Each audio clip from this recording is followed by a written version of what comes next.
Hello and welcome. In this lesson, we're going to learn how to greet someone in Tunisian Darija.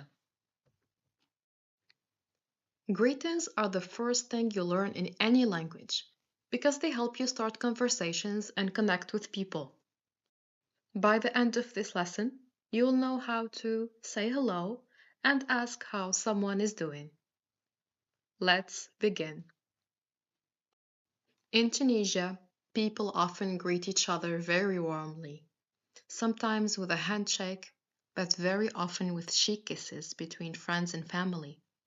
Usually it's two cheek kisses, but if you haven't seen the person in a long time, and especially if it's family, it can actually turn into four.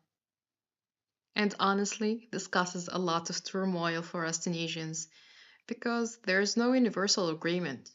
You have to mentally calculate, is this a two kiss situation or a four kiss situation?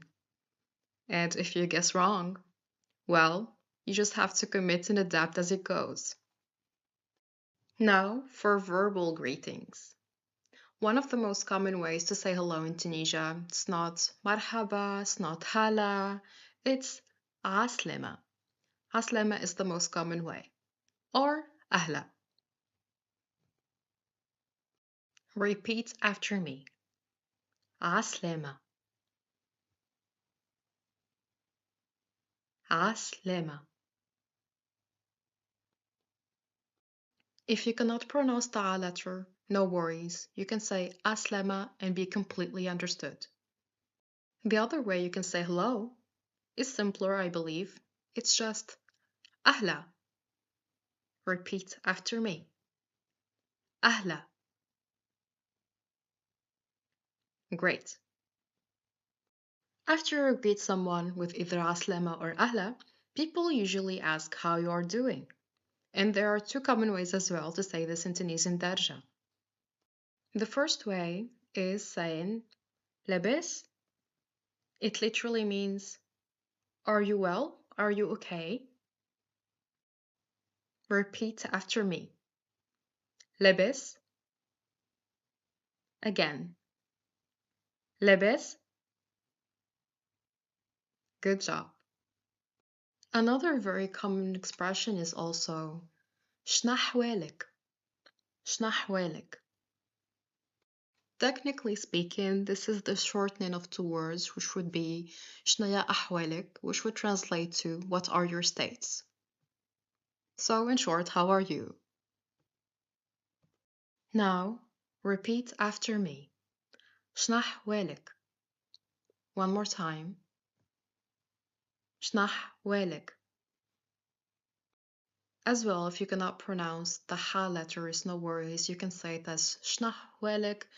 You can say it as an H. You'll be completely understood, no worries.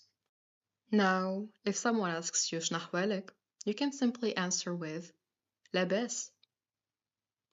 And if you have noticed, لاباس is the way we learned how to say how are you. But it also works for saying I'm okay, I'm doing good. So the conversation can completely go like عسلامة لاباس, and you could just say لاباس. Another way to say I'm doing good, which is I think is very common, is saying Hamdulillah. Hamdulillah is a phrase that means thank God. And that is what we use to say I'm okay. Now, let's repeat together the two words that would mean I'm doing good. The first one being lebes, which we have seen earlier. Repeat after me. Lebes. Again. Lebes. Well done. The second way is Hamdulillah. Repeat after me. Hamdulillah. Well done.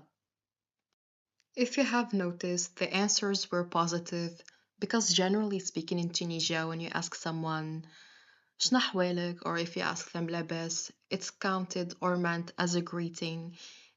Like saying hello, how are you? It's not meant as asking someone literally how they're doing.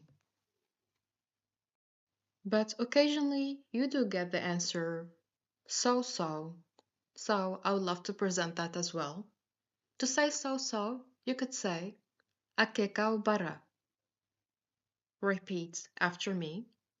Akeka bara. Great. It honestly will be quite a challenge trying to translate Akeka bara to English, but it means so. Now, let's listen to a regular, very common Tunisian conversation. Two people greeting each other, like you would hear anywhere on the streets. أهلا عسلامة، شنو أحوالك؟ عسلامة، الحمد لله وانتي؟ لاباس يعيشك. This conversation is something you would hear everywhere in the markets, cafes, streets, schools, anywhere you would go. It's very common. And if you have noticed, there are two new words. The first one being wanti. Wanti means and you. You could say labes wanti, meaning what about you? The other person would reply and say Hamdullah labes يعيشك. يعيشك meaning thank you. Perfect. Now you know how to say hello, ask how someone is doing, and reply to their question about how you're doing. In the next lesson, we will learn how to introduce yourself and say your name. See you then.